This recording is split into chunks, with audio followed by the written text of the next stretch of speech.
at this rally. Thank you for coming and braving the rain. Thank you for your support and solidarity with the people of Palestine. And can I just say, it's a complete honour and a privilege to follow what the wonderful Barnaby Rain just said to us all.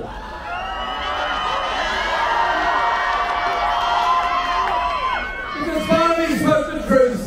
We are here in solidarity with the people under occupation and under oppression. We reject racism in any form whatsoever.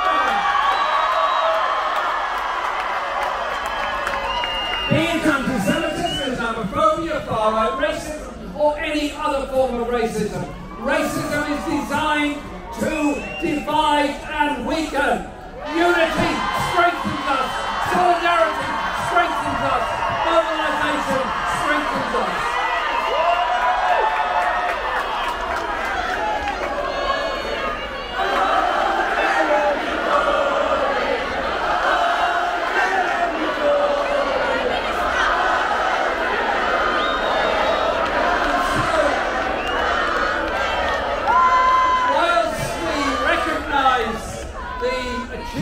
In there being a ceasefire now in Gaza, West Bank and all the others, it is only a ceasefire.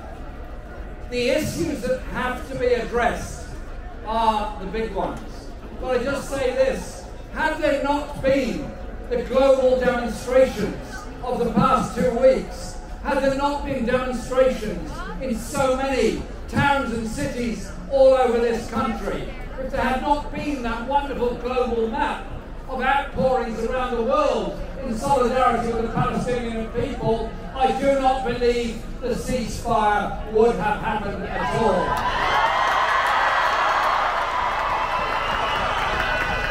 We mourn the deaths of all those that have been killed in the past 2 weeks, whoever they are.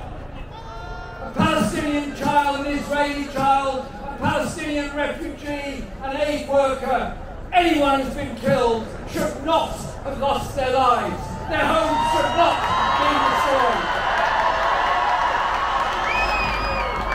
And children should not grow up having seen their own home demolished by a bomb dropped from the safety of thousands of feet up. The occupation is the issue. The occupation of the West Bank, the siege of Gaza, they are the issues.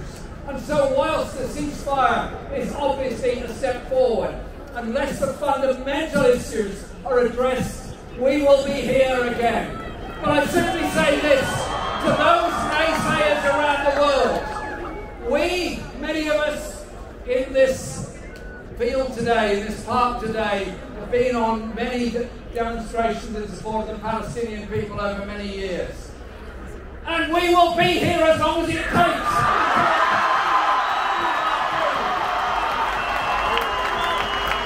We will never give up on the Palestinian people. We will never go away from the Palestinian people and their cause.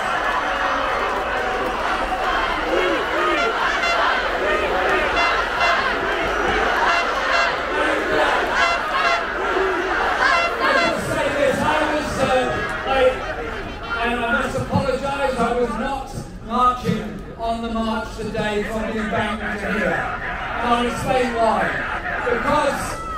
Because we were hosting through the Project for Justice and Peace something we've been organising for several months. And that is a Global Refugee Voices Conference online. Because we wanted to give voice to the voiceless. The 80 million people on this planet with no home to call their own, no security of their future. They are internally displaced or external refugees. They're dying in the seas around Europe. They're dying on the borders of many countries, and they're living terrible lives. 80 million people, the largest ever in recorded history. So let's not celebrate 70 years since the 1951 Convention. Let's be determined to create a world where refugees can live in security and safety. demonised by our Home Secretary who wants to send a navy into the channel. And amongst those refugees are Palestinian people. Palestinian people removed from their homes in 1948, made their homes in Lebanon, in Jordan, in Syria, in Iraq, in many countries all over the region, and the huge Palestinian diaspora. I've met elderly Palestinian people in Sabra Jatila who've spent their whole lives since the year before I was born in a refugee camp. Never forget the rights and plight of the refugees as well. And so it also means in any demonstration, what are we going to do politically? We're here, of course, in support of Palestine and the Palestinian people, but we also need to make demands on our own governments. This week in Parliament, I asked a question of Mr. James Cleverly. That's his name, it really is. About British arms sales and British military cooperation with Israel. I asked him if he could assure me that no weapons supplied by Britain were being used to bomb Gaza.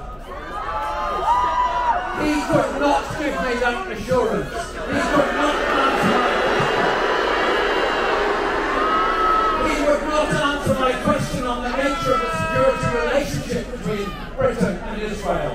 So I say this, from this demonstration today here in Hyde Park, we call for the end of all arms supplies to Israel.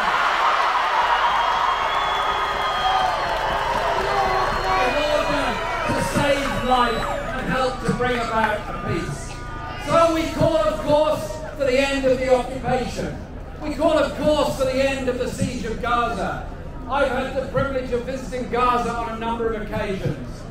Nothing has made me more angry or more sad than meeting young people, well-educated, very ambitious, wonderful young people who've been educated at UN schools and so on, unable to work, unable to travel, living their lives vicariously through a computer screen, under siege. Young people on the West Bank, harassed at checkpoints 24/7, unable to go anywhere without going through a checkpoint. If this was in the West Bank, we'd have had 3 or 4 checkpoints between the embankment and Hyde Park. That is what life is like under occupation. So, we call for the end of the occupation, end to the siege of Gaza, and since Israel has settled 500,000 people on the West Bank, the settlement policy must end. Sheikh Jarrah is an example and a symptom. It's not the only place, sadly. And so it is about ending all the settlements as well, so the Palestinian people can get their peace, their land and their country back. That means as I look forward in the general election of December 2019, that we would campaign for, and I would be proud to implement a policy of full recognition for the state of Palestine. So, as I am doing this rally, thank you for coming. Thank you for your solidarity. We're going to be